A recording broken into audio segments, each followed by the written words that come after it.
One. Hello folks, Buster coming again to you. Got another little old story for you, called Out on the Town. Well, Grandpa Gus told Buster and Jesse to get on back to the wagon before 6 that evening, 'cause it would be a right smarter drive to get on back to the house before midnight. And don't forget to feed the mules before y'all light out neither, hollered Grandpa Gus as he was heading on down to Frenchie's barbershop. Well, Buster said to Jesse to get the oats whilst he unhitched the team. The boys were going to have all day in town since they left well before sunup and had figured to get in all manner of mischief today.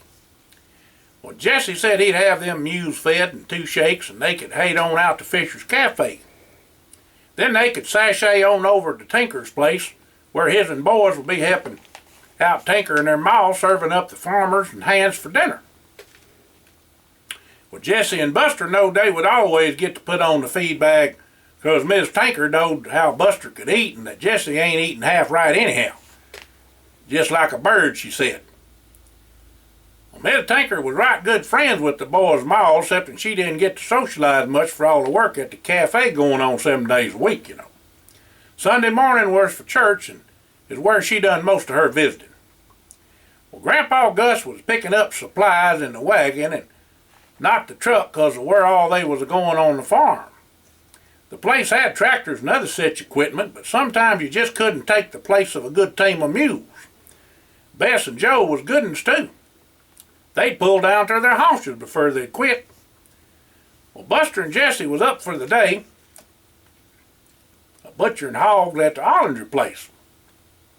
Well, Grandpa Gus said and Buster brung over their hogs, and Mr. McBrayer and Big Jim Holmes bought hogs from both Mr. Ollinger and Grandpa Gus for their meat since they didn't raise none. Well, Grandpa Gus had some steers that he fed on the extra milk and hay he had left over, and they was ready too to be butchered. Well, Mr. Ollinger had plenty of beef, but Grandpa Gus was giving Mr. McBrayer and Big Jim each one for helping him. Just 'cause they was friends and all, I guess. He had plenty of them. Grandpa wouldn't. He never was a stingy feller. The butcher and other folks just knocked them steers in the hay and figured they wasn't no count and cost too much to feed. So Grandpa Gus got them for free just to tote them off. But Grandpa Gus knowed better and had the tenderest beef in them young steers that could be found anywhere. Anywhere. In the county or the state. Well, all the Ollinger and McBrayer gals would be there, and it'd be a grand old time that evening with the barn dance for sure. Plus, Grandpa Gus done told Buster to take down that old date apple and cherry tree out back of the house for a barbecue.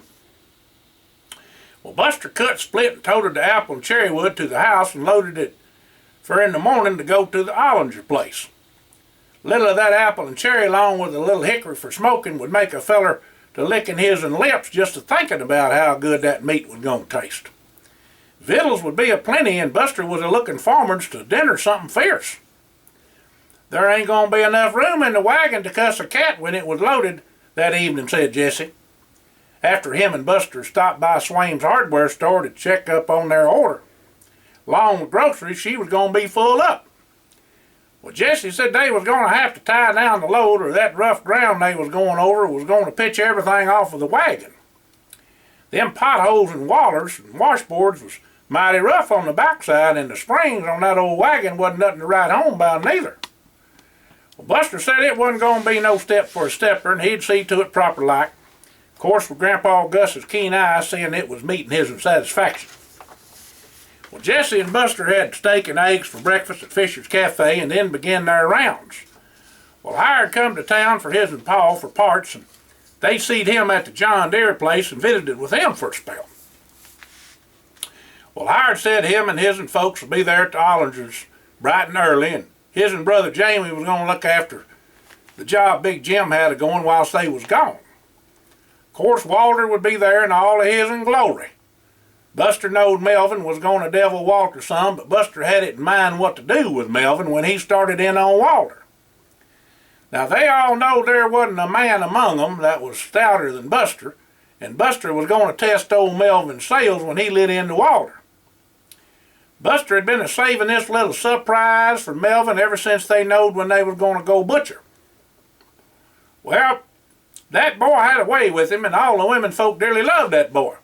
Seemed like Walter, Jesse, and Hired could do no wrong, but Buster said he was in a pickle any time something went wrong.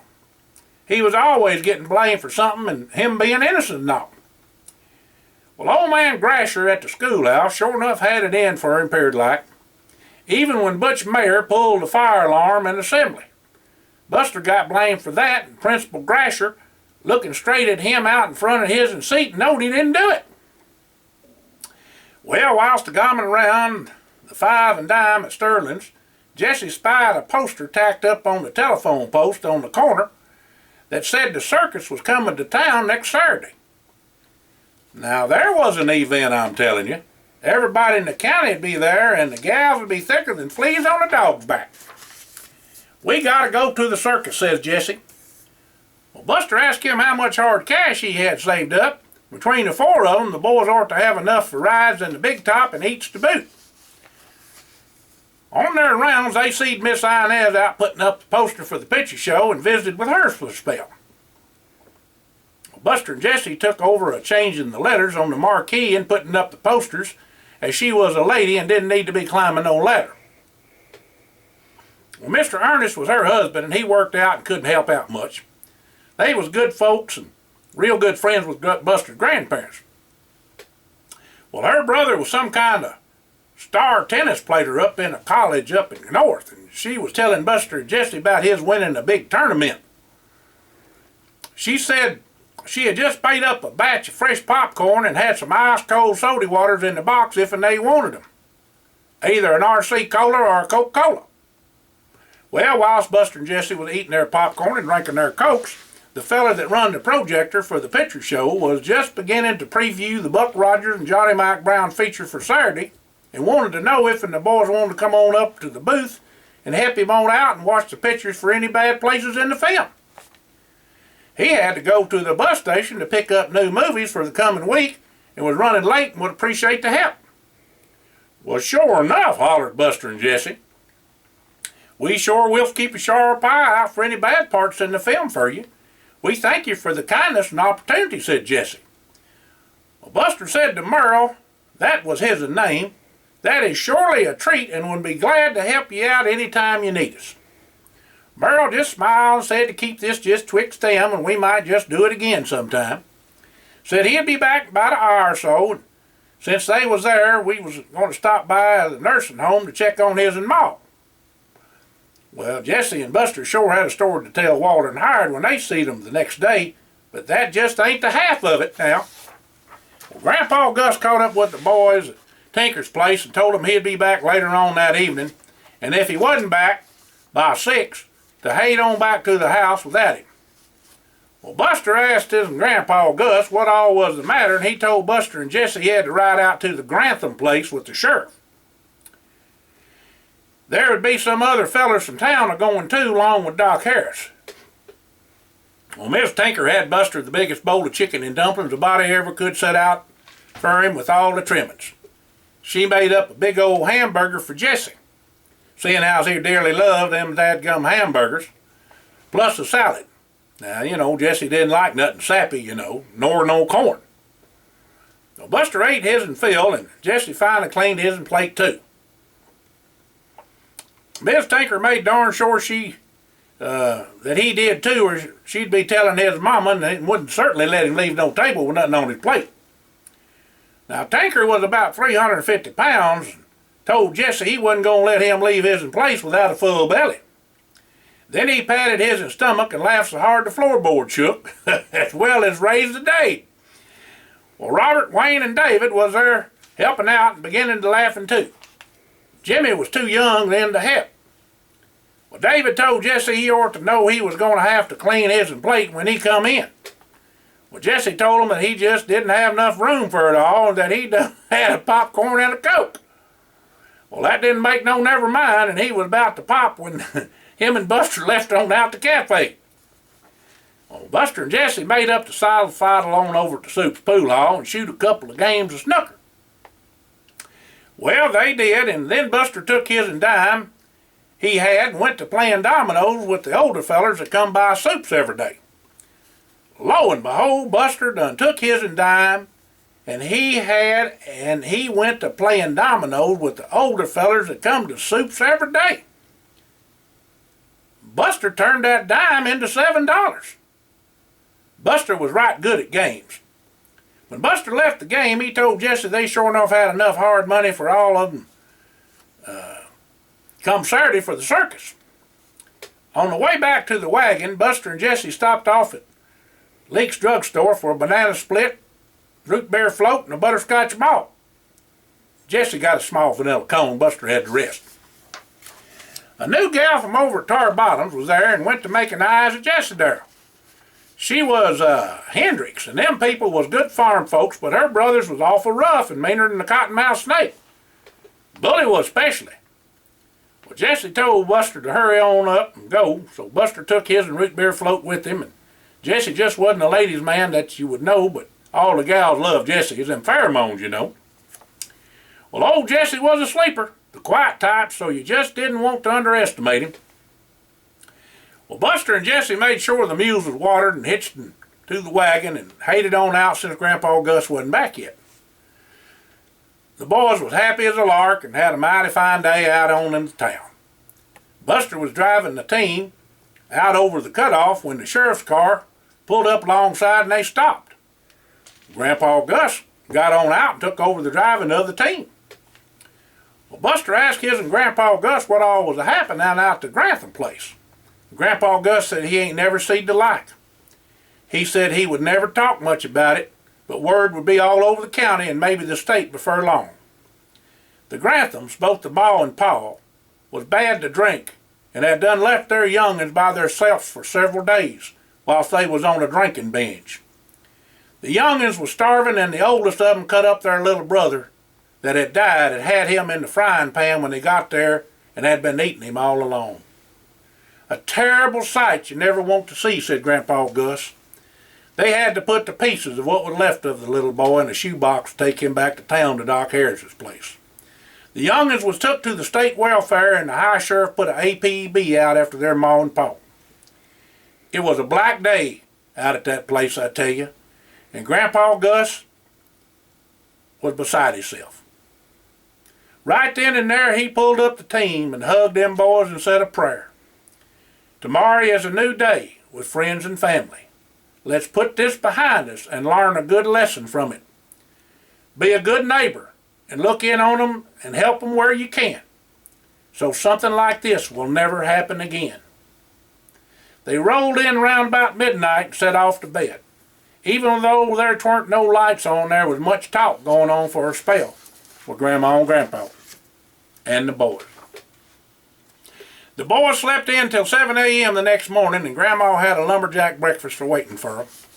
Grandpa Gus had a favorite breakfast of his and too. Grandma fried him up some squirrels, scrambled eggs, sliced tomatoes with a mite of sugar sprinkled on them, biscuits and gravy, and blood sausage on the side with some poke salad. Of course, you boil it twice so it won't poison you. Well, Jesse watched Grandpa Gus in wonderment, I tell you, when he seed him take a spoon and tap open the hide of that old squirrel and suck out the brains while surfing up a fork full of eggs to go with them. Ain't nothing but the finest of eats in this here house, he said, and thanked Grandma for the fine meal. Well, Grandpa Gus said he called Dubs and told him they would be a mite late in arriving. He had already heard of what all happened, and him and his family would be getting everything ready for the day. Grandma told the boys to take extra clothes to change into after working all day for the barn dance. Then they all loaded up and headed on out to the Ollinger place. Well, when they got there, the McBrayers and Holmes families was deep into making ready for the day. Sure enough, Melvin was a diddling Walter. Buster had laid out the plan before him and Jesse went to bed, and was going to fix old Melvin good and proper. Well, Buster went on out back in the woods to bring in a log or two for the fire, while Jesse went to the truck and got Melvin surprised and headed on into the barn. Well, Buster set down the logs and went round back of the barn and met up with Jesse to set up the trick on Melvin. Walter and Melvin had been moving the hogs closer to where they was going to be butchered, and about that time Melvin was about to come out the pen, Buster hollered to Melvin to get a hold of that shoat. Well, Melvin reached down to catch a hold of that shoat, but just couldn't get a grip on it. Well, Walter started a hoorah on old Melvin that he couldn't even catch a shoat, and Melvin just turned redder than a beet and fit to be tied to be laughed at in front of everybody. Old Melvin went after that shoat with a vengeance, I tell you. About that time Melvin cornered that shoat and was going to catch him, the shoat slipped out of his hands and Melvin fell right smack dab in the hog trough and hog water. Now, did that ever smell bad? Old Melvin smelled so bad he'd gag a gopher. He was muddy from head to toe and covered with hog scat to boot and smelled worser than a dadgum outhouse. Well, Buster and Jesse had done greased that darn shoat up to where there weren't no way in God's green earth that a body could hold on to it. Well, Melvin hated on back to the house quicker than a turpentine cat with everybody just rolling and laughing. Finally, after everybody got over that sight, Mr. Ollander said it was time to get on back to work. Well, Mr. Ollander sent Ike back to the house to get Melvin back out there where he was supposed to be because he didn't want to show his face after all the little settee with that shoat. Needless to say, Melvin wasn't in no mood to devil Walter no more. Walter come over to Jesse and Buster with hired and wanted to know what all they done to put Melvin in such a fix. Well, sir, declared Buster, me and Jesse greased that shoat with a concoction Jesse made up that was slicker than boiled okra and fish slime put together. Walter said, "Thank you, boys," and they hated on back to work a-laughing. Well, 20 hogs were butchered out along with 4 steers, and it was a good day. Dinner time was sure worth waiting for, said Buster. That barbecue was some kind of tasty. All the trimmings was set out too, with not a fly in sight neither. After everybody ate their fill and finished the soap making and butchering, they all began to get ready for the barn dance that evening. Other kin and neighbors and friends come by to lend a hand, and it sure was going to be a high old time this night. Soap making ain't that hard. You use 5 parts lard and 1 part lye. Make your own lye by pouring water over wood ashes and saving the byproduct, lye water. Well, after you make the soap, you don't handle it for 48 hours because it'll burn you being caustic and all. And you got to give it time for the chemical reaction to take place. Homemade lye soap is a tradition with the historical use of including elimination of head and body lice, bed bugs, mites, as well as general household and floor cleaning. There was a time when lye soap recipe provided the only source of basic hygiene the body had. Lye soap was generally made once a year, about the time of autumn harvest and the killing the hogs and getting ready for winter. Just wanted to make sure everybody knowed how we make lye soap. Well, Grandpa Gus grabbed up Grandma and danced a polka, then a waltz, a 2-step, and a foxtrot. He surely loved to dance. He used to street dance in New York after World War I and was quite the ladies' man back them days. Other folks joined in from time to time, but Grandpa Gus never left the floor with Grandma. There was all manner of victuals and drinks too. The home brew was a particular favorite of Buster's, along with the White Lightning and homemade elderberry wine. Jesse liked the wine, and Walter drank about anything and hired whatever you put in front of him. He just didn't have no sense. No getting tipsy, though. The ladies wasn't going to have none of that, I tell you. The gals from town and around about the countryside was all there making eyes at Jesse as usual. Hired was a courting Alma May, and Walter had done spied Lou Ann. Now, Walter was a dancing fool himself, and him and Lou Ann was a cutting the rug in a Texas 2-step. It was awful good to see the maws and paws a-cutting the mustard and having a good time, too. They all worked so hard to make a living and raise their young'uns up right. The boys all swore that one day they was going to fix that and make enough hard cash so their folks could rest easy and not worry none about money and bills. Whilst all the boys gathered up at the dance, Buster told them all about the circus coming to town Saturday. They all made up to go in to bring whatever hard cash they had. Well, Buster told them he had the $7 he done won at Soup's playing dominoes, and they ought to have a high old time on that amount of money. Heck, fire'd only cost a nickel a ticket for the rides and a quarter to get into the big top. Well, Hired wanted to go early and see all the critters where they was kept out at back. All of them wanted to go to the shooting gallery, and Buster sure enough wanted to test the strong man and ring that bell with the hammer. Walter and Jesse wanted to see the feller wrestle a bear and try to win the ring toss. Buster said they had cotton candy and all manner of good eats, and he aimed to try every one of them. When the boys got to the fairgrounds early Saturday morning, several of the carnies was sicker than a dog when they got a hold of some bad onions and taters for supper the night before they was to rig for the trapeze act.